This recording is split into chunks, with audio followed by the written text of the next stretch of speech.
Gravando. Olá, meus caros, sejam bem-vindos aí a mais um momento de colóquio entre nós dois. E hoje, né, nesse momento aqui especificamente, eu vim falar com vocês sobre o cuidado ao trabalhar com os jovens. Bom, para aqueles que não acompanharam a fala anterior sobre vocação, né, eu sou o professor Carlos Neiva, sou da equipe do Santa Carona, atuo no programa Vox Fide e no podcast Santa Zoeira, e fui chamado para estar aqui com vocês para esses momentos de fala.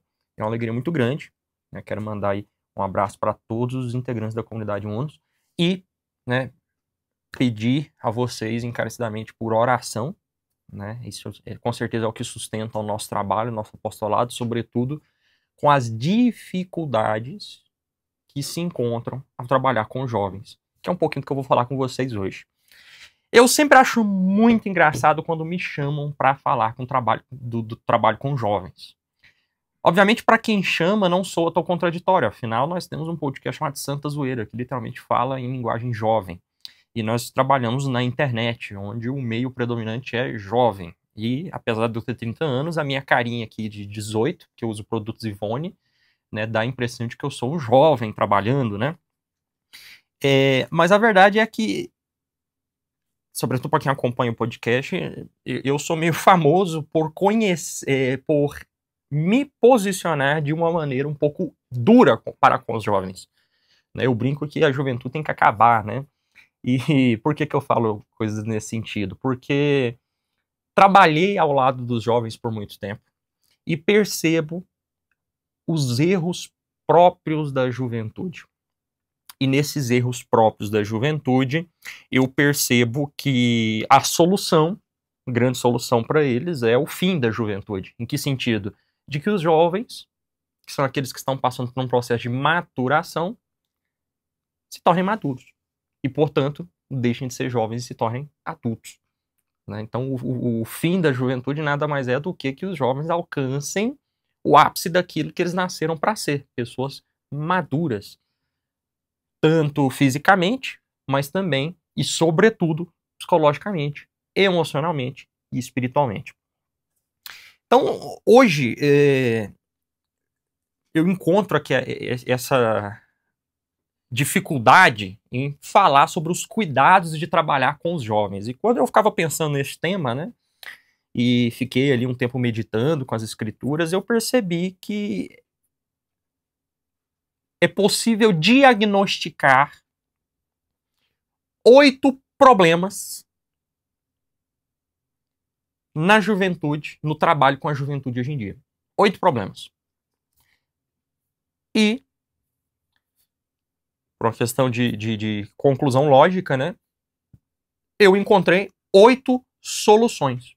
Então, qual que é a ideia da nossa fala de hoje? Eu quero mostrar para vocês esses 8 problemas com as suas respectivas 8 soluções. E aí, assim, a gente vai conseguir montar um panorama do que a gente tem que observar ao trabalhar com os jovens e que cuidado nós devemos ter ao trabalhar com os jovens, certo? Mas primeiro, a grande pergunta: por que trabalhar com os jovens?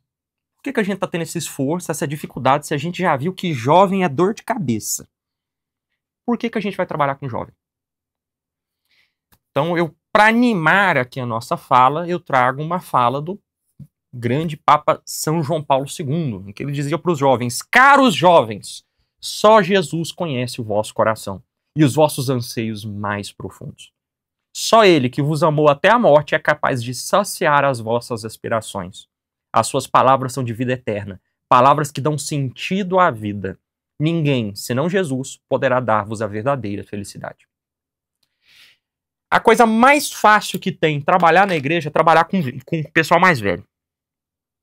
Casal já é bom, melhor ainda se for as velhinhas do apostolado, as velhinhas rezadeiras de terço. Nossa, essas são as melhores coisas da igreja, assim, disparado. Que elas rezam, elas têm fé, elas não têm conflito emocional. Você manda ficar ali, rezar 1000 Ave Maria, elas ficam, rezam 2000. Você pede para dar a capa, elas dão também um manto. Faz um pão de queijo bom, café bom. É a melhor coisa que tem na igreja. Mas por que a igreja insiste tanto com os jovens? E a gente viu São João Paulo II ser, de repente, o Papa que mais se dedicou à juventude. Tem aquela homilia que é falsamente atribuída a ele, né? Eu quero santos de calça jeans, né? Santos que escutem Walkman, extremamente datado, inclusive, né? Porque ninguém mais escuta o Walkman. Mas por que é tão fácil colocar no contexto de João Paulo II esse apelo para a juventude? Porque o São João Paulo II ele é o Papa que vai criar ali a Jornada Mundial da Juventude, que entre todas as romarias e jornadas e momentos de encontro das pessoas para com o Santo Padre, a Jornada Mundial da Juventude é a única que tem um nível Copa do Mundo, assim, de participação, né? Então, a jornada, ela se tornou um negócio muito frutuoso dentro da igreja, muito bonito, e a gente sempre vê o Papa João Paulo II com esse carinho para com os jovens. E isso, acho que reviveu na igreja uma vontade muito grande de trabalhar com os jovens. É claro, havia apostolado antes com os jovens. A gente consegue ver, inclusive, grandes santos que fizeram isso. De repente, de repente não, com toda certeza eu posso dizer que o exemplo mais fácil que nós podemos colocar aqui é São João Bosco.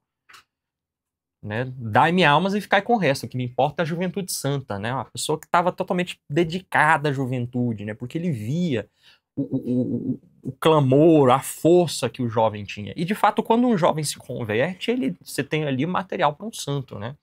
E nós podemos ver grandes santos que tiveram a sua conversão ali na juventude e os caras foram até o fim, né? Então, o jovem Paulo, depois vai virar São Paulo Apóstolo, né? O jovem Agostinho, que vai virar Santo Agostinho, né? A jovem Teresa, vai virar Santa Teresa de Ávila ou Santa Teresa de Jesus.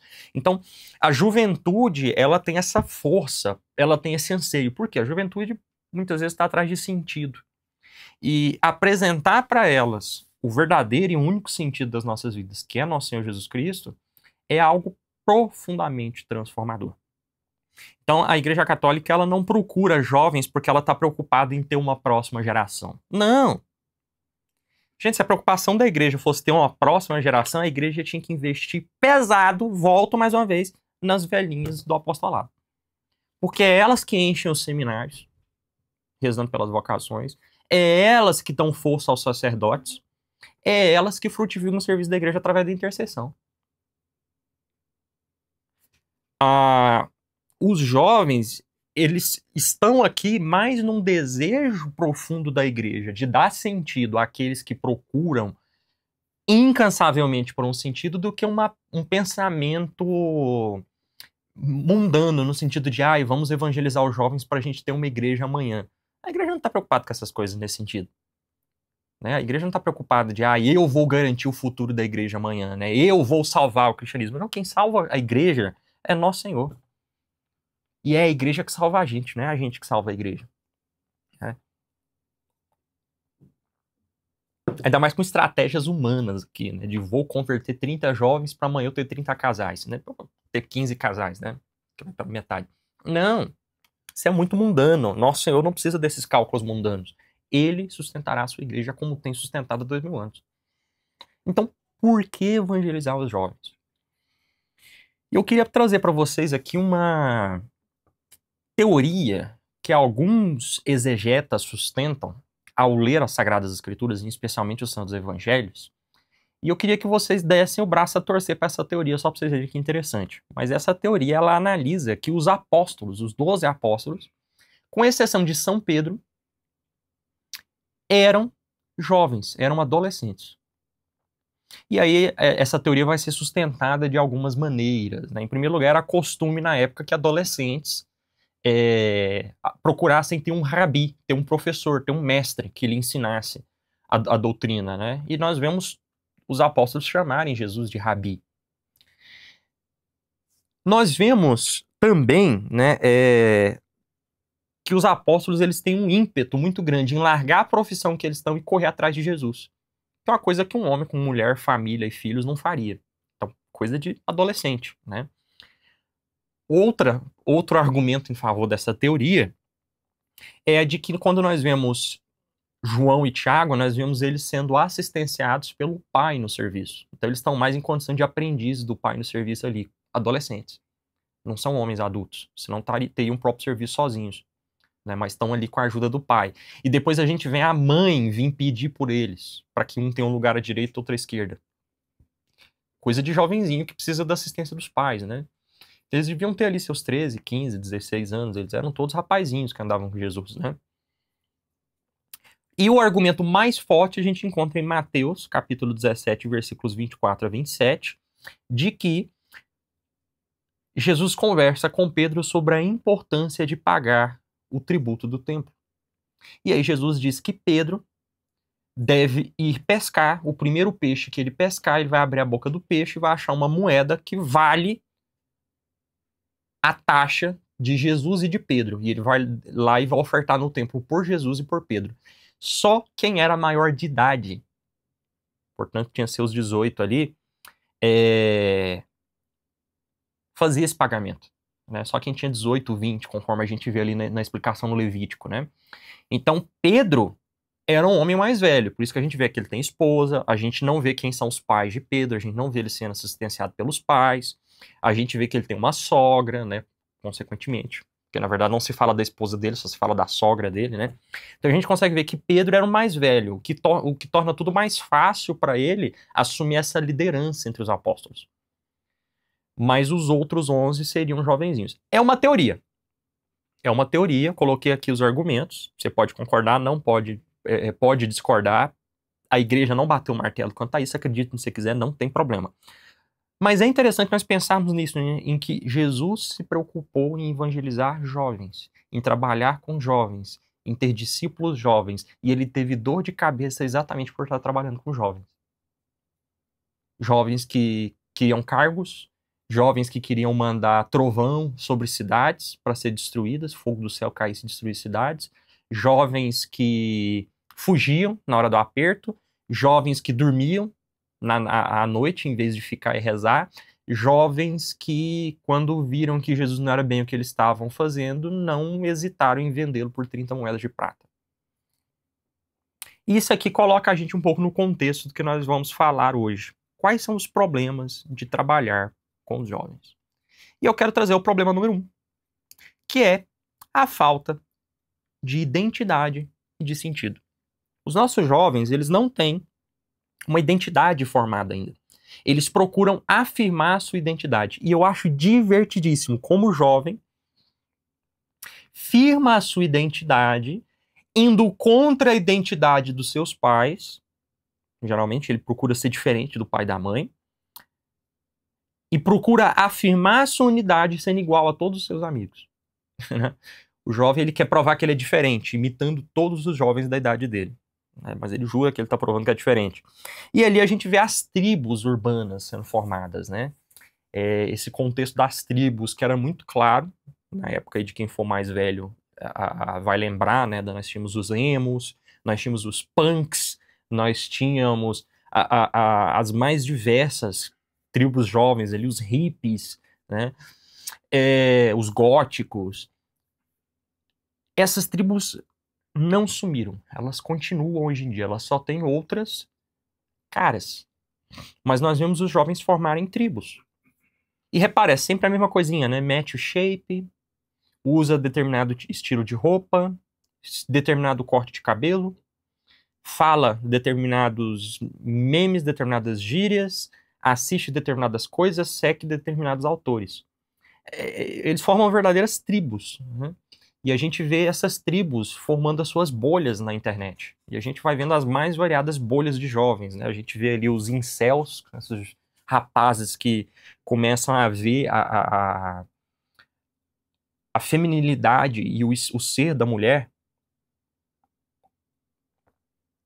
que tem sido um ser mais agressivo, sobretudo por conta do feminismo, eles veem como algo tóxico e, portanto, têm raiva do gênero feminino, né?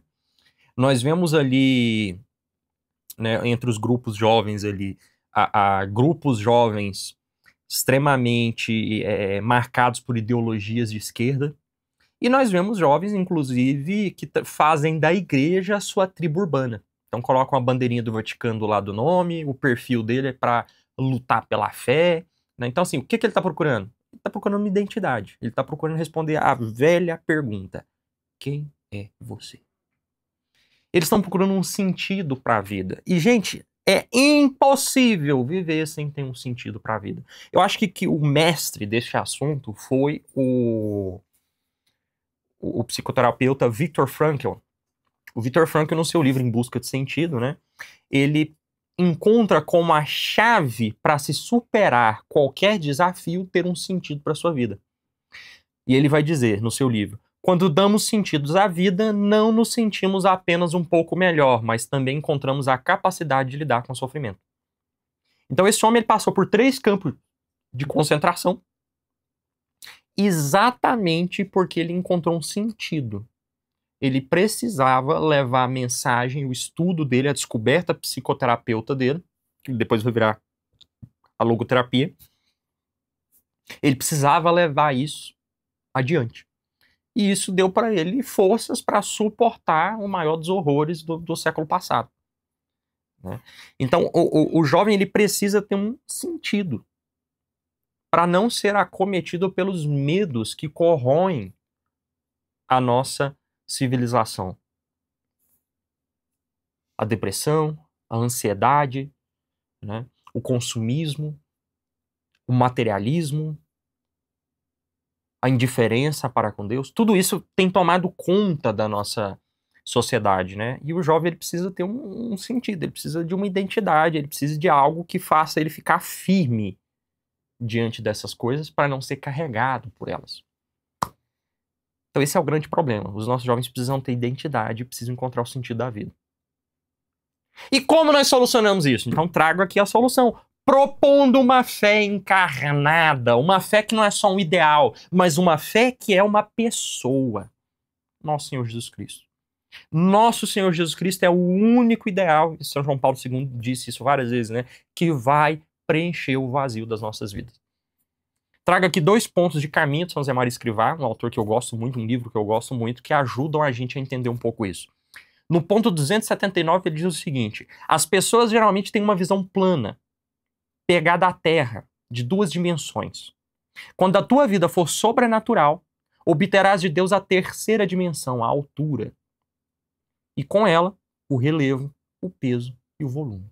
Aqui ele colocou de um ponto de vista matemático, arquitetônico, eu diria, mas a gente consegue jogar aqui de outra maneira. Buscar as coisas do alto, olhar as coisas do alto.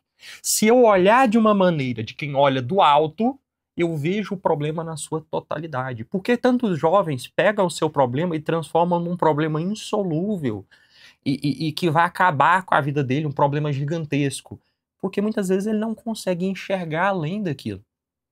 Mas se ele tivesse uma visão de cima, uma visão de quem se apoia em Deus, uma visão de quem vê a partir da perspectiva divina, ele veria que o problema dele é pequeno. Então, se formarmos nos nossos jovens a percepção de uma fé encarnada, de uma fé pautada em Jesus Cristo, o jovem não teria dificuldade em observar as coisas que deveriam abalá-lo como pequenas, como de fato são. E aí nós vemos aqui, né, no ponto 288 de caminho: mete-te nas chagas de Cristo crucificado. Ali aprenderás a guardar os teus sentidos. Terás vida interior e oferecerás ao Pai continuamente as dores do Senhor e as dores de Maria para pagar por tuas dívidas e por todas as dívidas dos homens. Então entende que a falta de sentido ela se resolve simplesmente se unindo à paixão de Jesus Cristo? É preciso apresentar então para esses jovens uma fé encarnada. Essa fé vai resolver a falta de identidade e de sentido deles. Segundo problema: a inconstância e o desânimo. Né? Nós percebemos nos jovens uma tendência muito grande a serem inconstantes. Da mesma maneira que eles falam que vão, eles já não vão. Eles falam que querem, mas já não querem.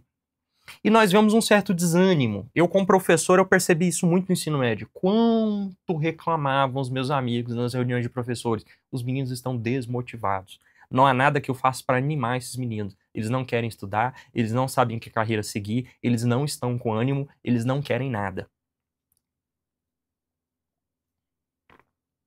Ora, o desânimo nada mais é do que isso. Não querer nada. Ficar parado. Por quê? Porque ânima, alma, é aquilo que nos anima, que mexe com a gente. Daí que algo que se mexe é animado. O desenho animado nada mais é do que um desenho que se mexe, né? Então, ânima é aquilo que anima, que mexe, alma. O jovem desanimado, ele é desalmado, parece que não tem alma, não tem vida, tá morto. Ele é carregado. A ansiedade, ela paralisa o jovem diante dos medos do futuro. A depressão, ela paralisa o jovem diante do medo do passado que o persegue. A vontade do jovem é fraca. E esse, de repente, é o grande problema que nós temos aqui para lidar com os jovens. Como lidar com pessoas tão fracas, medrosas e desalmadas? E aqui a nossa resposta vai ser uma resposta dupla. Em primeiro lugar, com o acolhimento verdadeiro. Vocês precisam ser acolhedores para com os jovens. Vocês precisam ser este local de ouvir e não julgar. De abraçar e entender, que muitas vezes ele não tem em casa. O jovem, às vezes, tem os medos e os receios que o pai e a mãe não entendem. E ele se sente incompreendido. Porque ele está diante de um medo que paralisa, mas o pai e a mãe, que às vezes estão até maduros e têm a vista de cima, veem que é um negócio bobo e tratam como se fosse um negócio bobo. Mas você tem que entender que, por jovem, é um bicho de 7 cabeças. Então você precisa dar aquele entendimento, aquela empatia. Só que só acolher não é importante. Não é o suficiente. É preciso acolher e acompanhar constantemente. Porque só chegar e falar, eu entendo, vem cá, se vira aí, não adianta. É preciso acompanhar, tá do lado do jovem. O jovem precisa de líderes, de acompanhantes, de figuras nas quais ele possa se apoiar. Quantos movimentos a gente vê que tem os famosos tio e tias, que viram padrinhos, madrinhas, viram apoio dos jovens. Porque o jovem tem em quem se apoiar. De repente, um pai e a mãe que falta em casa. Ele tem um líder no qual ele pode se inspirar. Um líder que, de repente, falta em casa. Quantos rapazes eu já vi que transformaram o pároco, o sacerdote, no verdadeiro pai de família deles, né? Não, é o meu pai, né? É um pater para mim esse pai, né? Nossa, papapá. Por quê? Porque o padre a acolheu e acompanhou. E se tornou para ele aquele ideal. Pessoal, nós somos seres que imitam. Nós somos mímicos. Nós imitamos.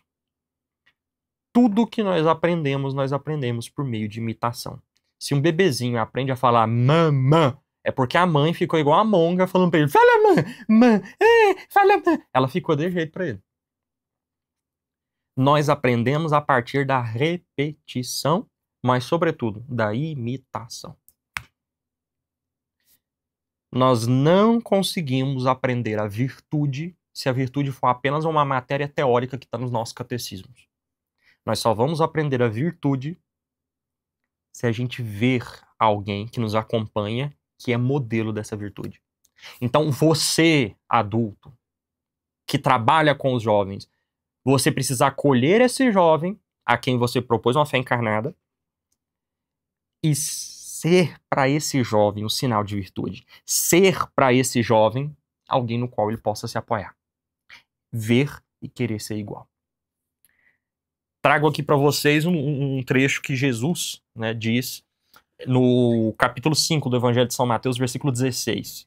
Brilhe vossa luz diante dos homens para que sejam vossas boas obras, para que vejam vossas boas obras e glorifiquem vosso Pai que estás nos céus. Tá vendo? Imitação. Uma frase de Santo Tomás de Aquino. Quando se trata de ações e paixões humanas, em que a experiência vale mais que tudo, os exemplos movem mais que as palavras. Então acompanhe e seja um exemplo para esses jovens. E eles vão imitar a atitude que eles veem em vocês. Terceiro problema, esse problema que eu me divirto. Por quê? Porque ele contradiz o segundo problema. Amo paradoxos, e o jovem é muito paradoxal. Mas nós observamos no jovem, que é tão desanimado, desalmado, o movimento contrário, a tendência ao extremismo. Então o jovem que é tão desanimado, não quer fazer nada, quando ele decide fazer, nossa, ele põe fogo nos olhos e ele está disposto até a última gota do negócio. Maluco. E aí é interessante, porque a gente percebe que o jovem, ele é viciado.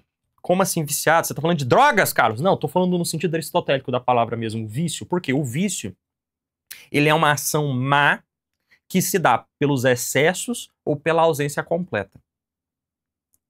E essa ação má se repete com um ato operativo. Então, por exemplo, alguém que tem constantes atos de falta de coragem é covarde. Tá vendo? Repetição, ato operativo, por falta. Mas alguém que tem constantes atos de coragem a ponto dele não ter medo de nada, ele também é uma pessoa com vícios. É o que nós vamos chamar de temeridade. Que é o vício da pessoa que não tem medo de nada. Ele vai morrer, ele vai tomar um tiro na cabeça agora se ele continuar sem medo de nada. O cara pula de uma ponte sem medo. Qual que é o correto? O justo meio. A coragem é o sujeito que sente medo, mas enfrenta os medos. Não é o sujeito que não sente medo. Então, o jovem, ou ele tá totalmente desanimado, ou ele anima demais e acaba tomando excessos extremos. E na nossa época, a internet tem ajudado a alimentar os extremos por meio das bolhas. Por quê? Por meio das bolhas, o jovem ele fica fechado àquilo que ele acredita ser a verdade. E ele vai tendo reforço daquilo que ele acredita que é a verdade. Então, eu acredito que renovação carismática não presta. E aí ele começa a seguir um monte de gente que fala que a renovação carismática não presta. O que acontece? Ele começa a achar que é isso mesmo a ideia da igreja. E nós sabemos que isso é uma ideia absurda, preconceituosa, alimentada muitas vezes até por padres. Mas é uma visão equivocada. Não é a visão da igreja. Mas o jovem vai sendo tomado por extremismo. E nós vemos extremismo dos dois lados, tanto para a direita quanto para a esquerda, nesse país bipolarizado que nós temos. Nós vemos até adultos que vão tomando esses partidos de uma maneira bem juvenil, né? Esquecendo de crescer, e estão aí na frente de quartéis generais pedindo volta de movimento militar, para militares que não estão nem aí para eles. Mas a gente percebe isso também do ponto de vista cristão. Eles pegam essa política de direita e esquerda, de Lula e Bolsonaro, e levam para dentro do cristianismo. Então você vai ver aquele jovenzinho da faculdade ali que relativiza a fé, que fala de uma questão que a igreja não tem que rezar, mas tem que defender os pobres, e tem que aceitar as pautas de esquerda, e tem que dar empoderamento feminino, e tem que agir em nome da bandeira LGBTQIA+, ele tem que agir em nome do não sei o quê. Então ele vai puxando a igreja para a pauta esquerdista, mas nós também temos jovens radicais de direita, que aí começam a julgar as comunidades, começam a julgar qualquer coisa nova que aparecer na igreja, porque só presta o que é antigo, só presta o que é medieval. A gente poderia voltar a morar em feudos e ser governados pela igreja diretamente, num reinado social da igreja, teocrático, e a gente deveria viver assim, e voltar a falar todo mundo latim, e todo mundo morar na roça com 15 filhos, tá vendo que é um excesso do mesmo jeito? Só que por outro lado, quem disse que só por ser medieval é melhor e mais cristão? Ora, os apóstolos não eram medievais. E aí, para isso, eu trouxe um trechinho. Eu recortei para não ficar tão longe, né? Tão longo, mas eu peguei um trechinho de um esquerdista maldito aqui, um tal de Juan Arias, que escreveu um artigo no jornal El País, em que ele fala do receio que ele tá dos jovens de extrema direita. Aí eu recortei toda a babaquice que ele fala e fiquei só com a impressão que ele fala dos excessos da juventude, que eu acho que fundamenta essa fala minha aqui para vocês. Olha que interessante. Escutem. Há quem se pergunte, com algum espanto, por que esses jovens, que a princípio seriam considerados idealistas e seguidores dos valores da liberdade, acabam encurralados por forças extremistas e violentas. Talvez deva ser lembrado que, como ensina a psicologia tradicional, os jovens estão passando pela fase mais turbulenta de suas vidas, a mais enigmática, para eles que ainda não se sentem adultos, mas também não se sentem crianças. E, ao mesmo tempo, são atraídos pela violência, talvez porque essa seja também a era da rebelião. Palavras como revolução, esquerda, luta contra o capitalismo e o fascismo foram mágicas para a jovem em busca de ideais. Permitia-lhes expressar seus instintos violentos em busca de melhores sonhos. Quando falamos de jovens, não podemos esquecer que ontem e hoje todos se sentem atraídos pela violência, seja qual for o signo. São as bandeiras da rebelião, de qualquer cor política. Então a gente consegue ver aqui que o jovem ele tem essa atração pela violência. João e Tiago falando, vamos mandar descer fogo sobre essa cidade que não quis receber Jesus? Calma. Que violência é essa? E é o cara que fala, não, vamos contar as horas pro Papa morrer, né? Não, porque esse pessoal aqui que não tá com a igreja de sempre tem que ser punido. O jovem ele vai caindo em excessos com ares de violência. Quantos Zé Cruzadinhas com bandeirinha do Vaticano a gente tem na internet que vai pra internet pra atacar os malditos infiéis que não estão com a Santa Igreja? Isso não é pregar, gente. Isso não é ser católico. Isso é inquirir. Isso é ser violento. Isso é ser jovem. Ah, mas o reino dos céus é dos violentos.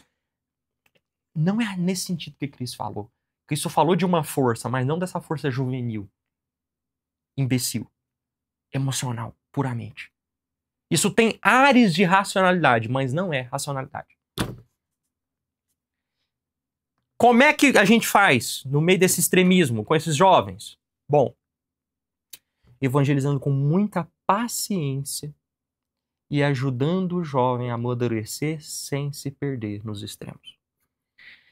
Aristóteles, ele dizia pra gente que a virtude está no meio, igual eu expliquei aqui pra vocês com o exemplo da covardia e da temeridade, e a coragem é no meio. Ele inclusive usa esse mesmo exemplo que eu falei aqui no Sua Ética Nicômaco, né? Mas tem um autor que, para mim, ele fala isso de uma maneira mais perfeita que Aristóteles, que é Gilbert K. Chesterton. Chesterton, ele fala que a maneira correta de estar no meio não é neutralizar os extremos, porque senão você fica morno. E eu entendo que o jovem violento tem aversão ao morno. O que ele não entendeu é que nós precisamos ser paradoxais. Como assim paradoxais, Carlos? Nós precisamos ser as duas coisas ao mesmo tempo. Fortemente. Por mais contraditório que isso seja. Só assim a gente vai entender como funciona de fato o cristianismo. O cristianismo ele é fortemente apegado ao pobre, a fazer deste mundo um lugar melhor, mas fortemente apegado à ideia de que ele nunca vai resolver a questão da pobreza e de que esse mundo nunca vai ser feliz e que só no céu seremos felizes de verdade. O jovem ele está forte, o cristão ele está fortemente apegado à ideia de que o pecado precisa ser abominado e que a justiça precisa ser feita, mas ao mesmo tempo ele está fortemente apegado à ideia de que a misericórdia precisa estar proposta e que todos têm condição de redenção. O jovem precisa adotar o ideal cristão de estar fortemente contra a mentira, defendendo a verdade, mas fortemente aberto para a ideia de que ele precisa entender o outro. Nós precisamos ser paradoxais, as duas coisas ao mesmo tempo. A gente não tem que olhar o tradicional e o libertário e falar assim, não, eu preciso ser um ponto neutro entre os dois. Eu não tenho liberdade, não tenho tradição. Isso não é ser católico, isso é ser uma ameba. Volta pro problema 2 que a gente viu. Você precisa ser fortemente as duas coisas.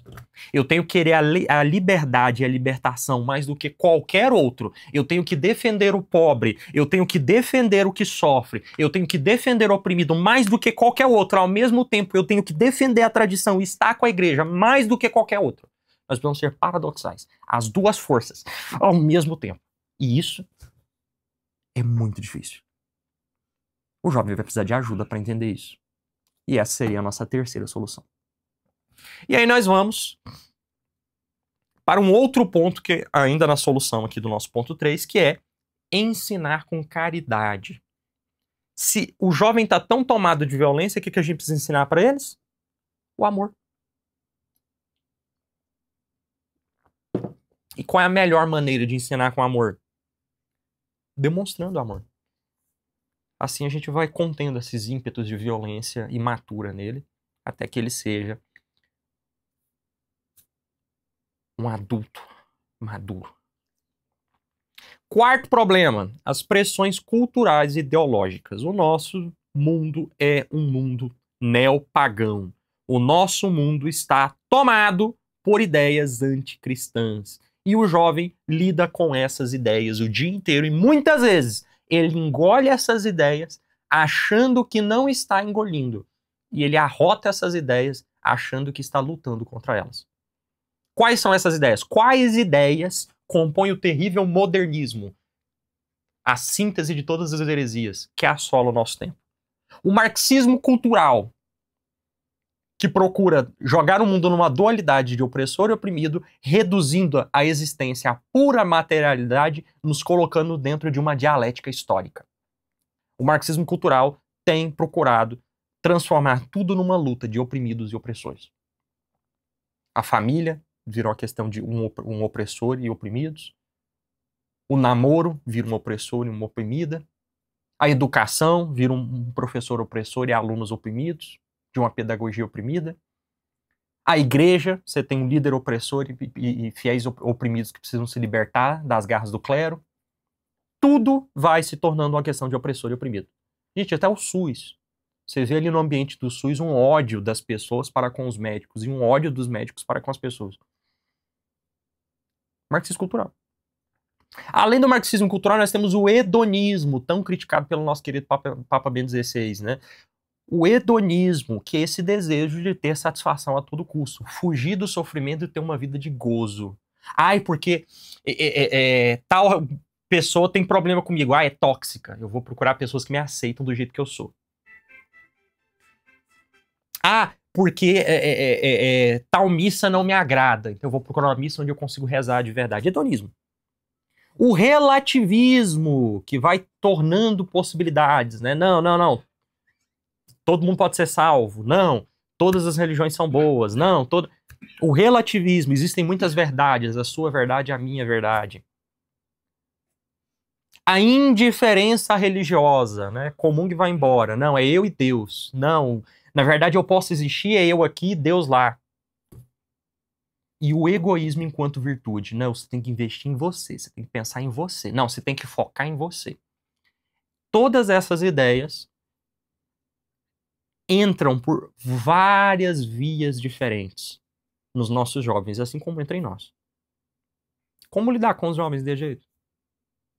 Formando neles o senso crítico. E como formar neles o senso crítico? Ensinando a boa e reta doutrina católica. E é por isso que o nosso querido Papa Bento XVI vai dizer: estudai o catecismo com paixão e perseverança. Sacrificai o vosso tempo para isso.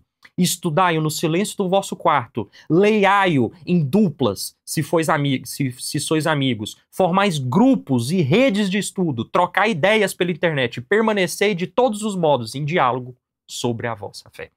Precisamos ensinar reta doutrina. E nem ensinar reta doutrina com vídeo. E olha que ironia, eu sou um produtor de conteúdo de vídeo. Mas eu percebo que os jovens, eles se formam com videozinhos e chegam cheios de opinião na internet. Lê.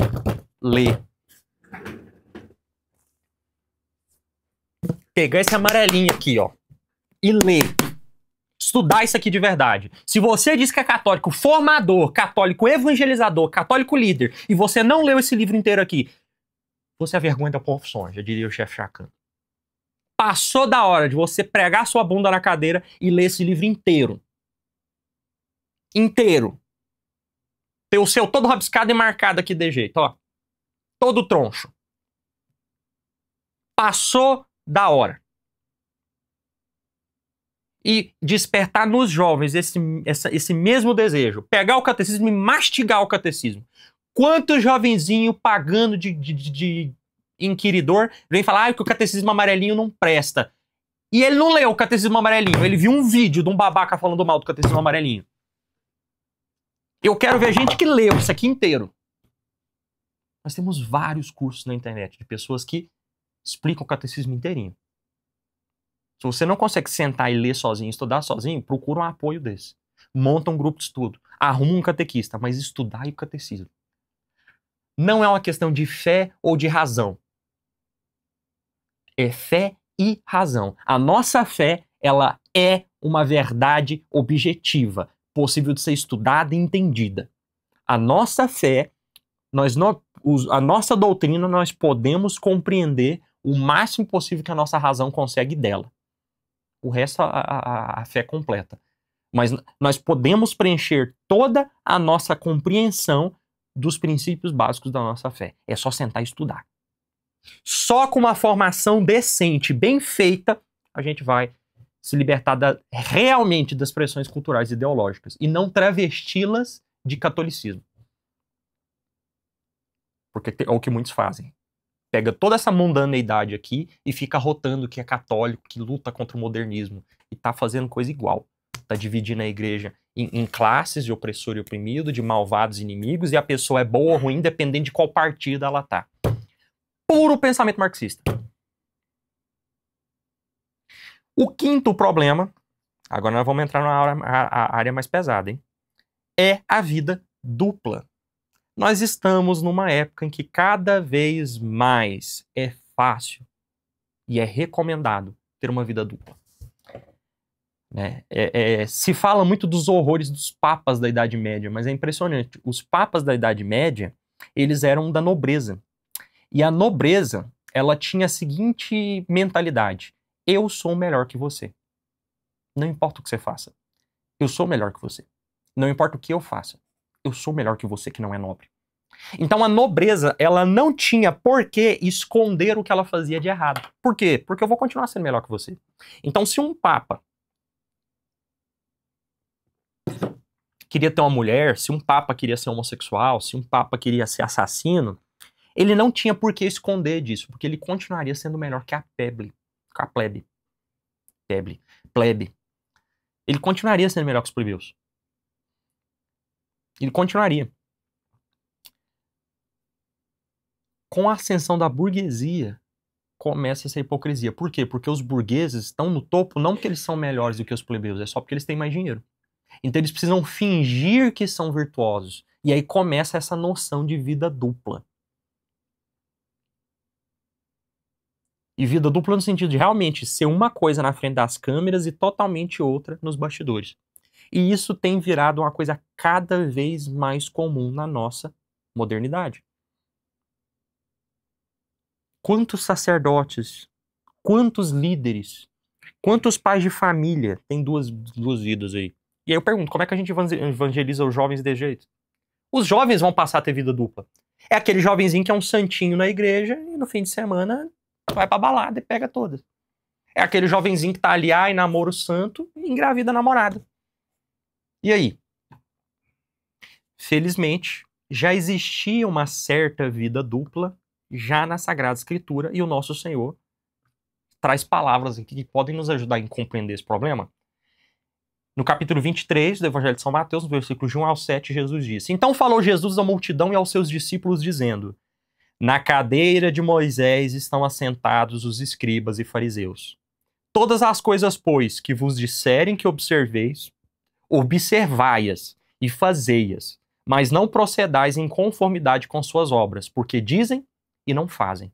Pois atam fardos pesados e difíceis de suportar, e os põem aos ombros dos homens. Eles, porém, nem com seu dedo querem movê-los, e fazem todas as obras a fim de serem vistos pelos homens. Pois trazem largos filactérios, e alargam as franjas das suas vestes, e amam os primeiros lugares nas ceias, e as primeiras cadeiras nas sinagogas, e as saudações nas praças, e os serem chamados pelos homens Rabi, Rabi. Então a gente consegue ver, já nos fariseus, essa certa vida dupla. Mas Cristo fala, o que eles estão falando não fica inválido por causa disso. A mensagem de Moisés ainda é certa. Mas existe esse risco daqueles que pregam e vivem outra coisa. E o Papa Francisco vai dizer, não se pode, por exemplo, sair da Santa Missa e já no adro da igreja parar para fazer comentários malévolos e desprovidos de misericórdia sobre tudo e todos. Aquele na entrada faz essas coisas. É uma coisa feia. Ou mostrar-se piedosos na oração, mas depois em casa tratar com frieza e distância os próprios familiares. Ou negligenciar os pais idosos que precisam de ajuda e companhia.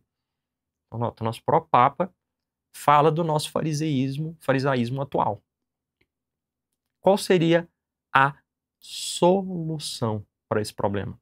Eu trago aqui uma dupla solução para vocês. Em primeiro lugar, uma autenticidade de testemunho. Mais uma vez, viver de maneira autêntica, sendo o mesmo dentro da igreja e fora dela, para que o jovem possa te imitar, e usando prudentemente as mídias da cultura digital.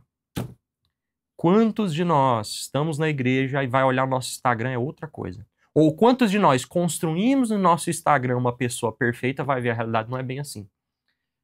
Vai lá e posta, você e a família, parece que você vive num comercial de margarina. E não é bem assim. Eu pergunto, isso é autenticidade? Quem vê você no Instagram e depois te vê pessoalmente não vai desanimar? Isso é um problema. Papa Francisco diz o seguinte: vivo a minha fé de forma coerente, isso é, aquilo que faço na igreja, busco com o mesmo espírito fazer fora. Com os sentimentos, com as palavras e com as obras, concretizo na proximidade e no respeito aos meus irmãos o que digo na oração? Mais uma vez eu volto no ponto. Nós aprendemos por meio da imitação. Só sendo autênticos, nós vamos ajudar os jovens de vida dupla a se tornarem autênticos. Então, se você quer fazer da vida dupla um projeto de vida, abandone o trabalho com os jovens. Vai ser menos pior para você no dia do juízo final. Sexto problema, as lideranças mal formadas. Nós temos muitos líderes mal formados. Não foram preparados para ser líderes. Ou que querem ser líderes a todo custo. Ou colocamos o jovenzinho ali para ser líder dos jovens e é um jovem que não tem capacidade de ser líder. Você é ouvido apenas por ser o líder? Você nunca coloca a mão na massa? Você não possui inteligência emocional? Se perde na sua raiva, no seu descontrole emocional? Você não investe para ter a melhor equipe possível, mas quer ter só seus amiguinhos, só patotinho, em vez dos mais capazes possíveis? Ou de capacitar as pessoas o máximo possível? Você não fala com os subalternos, os inferiores, os grupos que não estão na glória com você, que é o representante diocesano? Você acha que as novas ideias vêm só para piorar? E você não sabe ou não quer saber ensinar? Isso é um sinal de que você é um péssimo líder. E aí eu trago algumas soluções. Formar os formadores e dar espaço para o protagonismo dos jovens. No ponto 32 de Caminho, São José Maria Escrivá diz: tu não serás líder se na massa só vires o escabelo para empoleirar-te. Tu serás líder se tiveres a ambição de salvar todas as almas. Não podes viver de costas para a multidão. É preciso que tenha ânsias de torná-la feliz. Você tem que olhar para aqueles jovens e não só pensar, nossa, eles são o palanque que eu preciso para eu ter minha ascensão social. Não, não. Você tem que olhar e falar, eu quero salvar cada um. No ponto 833, São José Maria Escrivá diz: líderes, viriliza a tua vontade para que Deus te faça líder. Não vês como procedem as malditas sociedades secretas? Nunca conquistam as massas. Em seus antros, formam alguns homens demônios que se agitam e movimentam as multidões, tresloucando-as para fazê-las ir atrás deles, ao precipício de todas as desordens e ao inferno. Eles levam uma semente amaldiçoada. Trecho um pouco forte, mas mostra bem aqui pra gente o que as sociedades secretas fazem quando querem dominar o mundo. Formam os líderes. E os líderes vão carregar o povo. Como está sendo a formação de liderança no meio de vocês? Vocês estão formando aqueles jovens líderes que vão carregar os outros jovens? Vocês estão formando aqueles adultos líderes que vão carregar os jovens? No ponto 832, um ponto antes, São José Maria Escrivá diz: que preocupação há no mundo por mudar de lugar? O que aconteceria se cada osso, se cada músculo do corpo humano quisesse ocupar um posto diferente do que lhe compete? Não é outra razão do mal-estar no mundo? Persevera no teu lugar, meu filho. Daí, quanto poderás trabalhar pelo reino efetivo de nosso Senhor? Então não vamos ficar nessa vaidade de ai, fulano é o líder, ai, fulano é a linha de frente, ai, fulano é o pregador e eu queria ser. Eu faria tão bem. Calma. Se Deus te quer aí, não fica falando com o pé que quer ficar no lugar da mão. Faz bem feito o seu. Faz bem feito o seu. Não vamos ficar em briguinha de quem é o líder, quem é o coordenador. Isso também é parte da confusão das lideranças ali, dessa grande crise de líderes que nós vivemos. Nossa sociedade, mais do que nunca, ela tem crise de líderes. Nós não temos líderes em quem nos apoiarmos. E aí a internet aparecem vários gurus, loucos para serem líderes, né? E ali tem gente que não tem condição, é só porque eles querem estar por cima da carne seca. Então, se você tá com muita vontade de estar por cima da carne seca, pensa o quanto de bem você não pode fazer onde você tá. Se formando bem e liderando bem onde você tá. Não precisa ser o rosto da coordenação. Você pode ser o grande líder da limpeza do banheiro.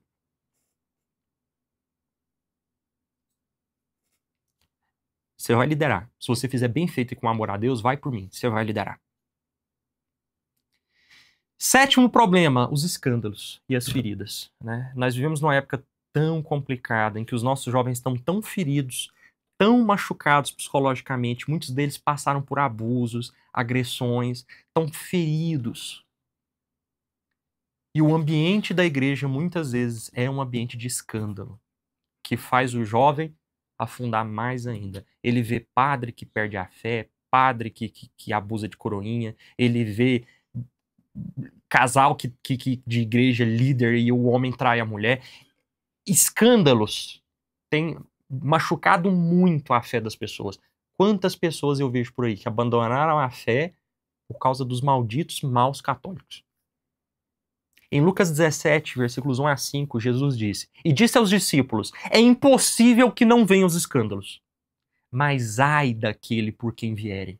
Melhor lhe fora que lhe pusesse ao pescoço uma mó de atafona, uma pedra de moinho, uma grande pedra, e fosse lançada ao mar, do que fazer tropeçar um destes pequenos. Olhai por vós mesmos. E se teu irmão pecar contra ti, repreende-o. E se ele se arrepender, perdoa-lhe. E se pecar contra ti 7 vezes no dia, e 7 vezes no dia vier ter contigo dizendo, arrependo-me, perdoa-lhe. Disseram então os apóstolos ao Senhor, acrescenta-nos a fé. Meus caros, escândalos vão acontecer na nossa igreja. É impossível. Mas entendam, e eu tenho falado muito isso com o pessoal, né? Vamos entender o real sentido da palavra escândalo. Escândalo não é passada, chocada. Não, isso não é escândalo. Escândalo vem do grego escandalon, que é pedra de tropeço. Escândalo é ver que uma pessoa faz o mal, perder a fé e passar a fazer o mal por causa dela. Se alguém pecar por sua causa, porque você pecou, você foi escândalo para a pessoa. E ai de você. Gente, Jesus é muito caridoso no Evangelho. Ele sempre fala sobre perdoar, mas quando ele fala de escândalo, ele deixa bem claro que ele não vai perdoar. Deus está disposto a perdoar qualquer pecado seu. Mas se por sua causa alguém perdeu a fé, você está enrolado. Você está enrolado. Você está enrolado. Porque os erros daquela pessoa vão estar na tua conta. Então, se você quer estar na igreja, quer estar à frente, não escandalize ninguém. Não peque, fazendo com que o seu pecado leve as pessoas a pecar. Não seja mundano, fazendo com que, vendo você que é líder, mundano, as pessoas queiram ser mundanas. Não viva uma vida dupla, fazendo com que as pessoas, vendo a sua vida dupla, queiram ter uma vida dupla. Ou pior, uma vida única pro mal. Porque você vai pagar caro. Às vezes que a gente vê Jesus mais puto no evangelho é quando ele está falando dos escândalos. Então, como fazer com os nossos jovens tão feridos e esse ambiente de escândalo? Qual é a solução, Carlos? Criando um ambiente seguro. Criando um ambiente de confiança, um ambiente de cordialidade, um ambiente de segredo no qual o jovem possa se sentir protegido para abrir as suas feridas, expor, sabendo que você não vai sair fofocando isso aí pros outros, você não vai sair comentando, você vai guardar um silêncio de confissão como se você fosse um padre submetido ao risco de excomunhão se falar alguma coisa. E esse ambiente de confidencialidade, esse ambiente de confiança, esse ambiente de amor vai ajudar a resolver esses problemas, essas feridas, esses escândalos, porque a pessoa vai ter onde colocar para fora. São José Maria Escrivá, na sua homilia, numa de suas homilias que ficou registrado no livro Amigo de Deus, ele diz o seguinte: repito, prudentes, sim, desconfiados não. concedei a mais absoluta confiança a todos. Sede muito nobres. Para mim, vale mais a palavra de um cristão, de um homem leal, confia inteiramente em cada um, que a assinatura autêntica de 100 tabeliães unânimes, embora vez por outra me tenham enganado por seguir esse critério. Eu prefiro expor-me a um abuso de confiança por parte de um inescrupuloso a despojar seja quem for do crédito que merece como pessoa e como filho de Deus. Eu vos assevero que nunca me decepcionaram os resultados deste modo de proceder. Então, São José Maria Escrivá, ele tinha 100% de certeza que qualquer cristão que vinha falar com ele estava sendo verdadeiro. E muitas vezes ele era até passado para trás por causa disso, mas na maioria das vezes ele via que dava certo o fato dele não desconfiar de um cristão e esperar dos filhos de Deus a verdade e ir com o coração aberto.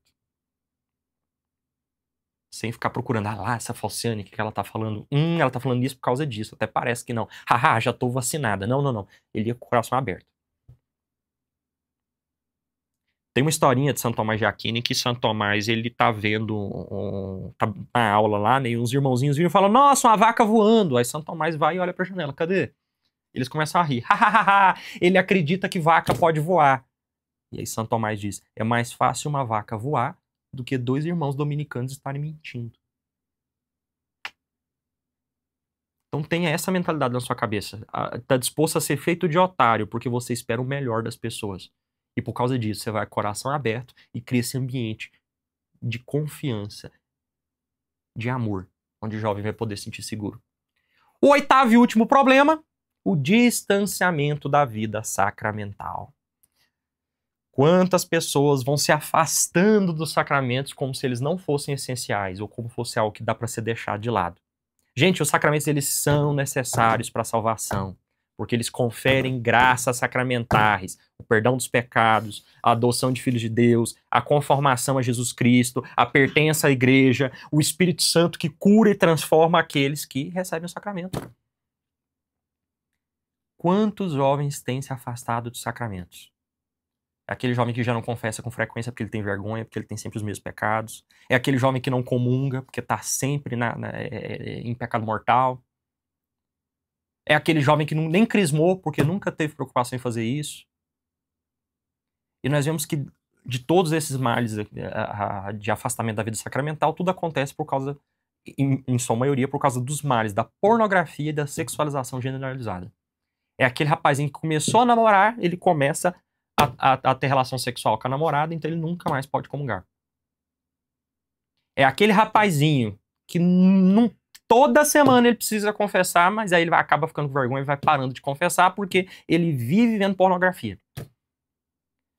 Nenhuma outra geração viu tantas horas de sexo igual a nossa. Se juntar o seu pai, seu avô e seu bisavô, eles com aqueles 80 anos e aqueles 15 filhos que cada um deles teve, eles não viram tanto sexo quanto nós da nossa geração. Nenhuma geração está mais destruída por isso que a nossa. E olha que a pornografia é coisa antiga. Já quando surge a fotografia, já surge a pornografia. Nenhuma geração foi tão magoada com isso quanto a nossa. Eu recomendo muito o podcast Santa Zoeira sobre pornografia e também recomendo um texto meu sobre pornografia, eu acho que o nome do texto é literalmente esse, que está no meu site www.memoriepensamento.com, para a gente entender um pouco esse assunto que dá um tema de palestra por conta dele mesmo, né? Mas isso tudo tem feito os nossos jovens saírem da vida de oração e saírem dos sacramentos. O que na verdade é um problemão, porque é só com muita oração e muito sacramento que você consegue se livrar dessas coisas. O jovenzinho que para de confessar toda semana, porque começa a ficar com vergonha, ele tá fazendo o efeito contrário, porque era só confessando toda semana que ele faz isso que ele ia conseguir sair disso. É só rezando todo dia que você vai ter força para dizer não.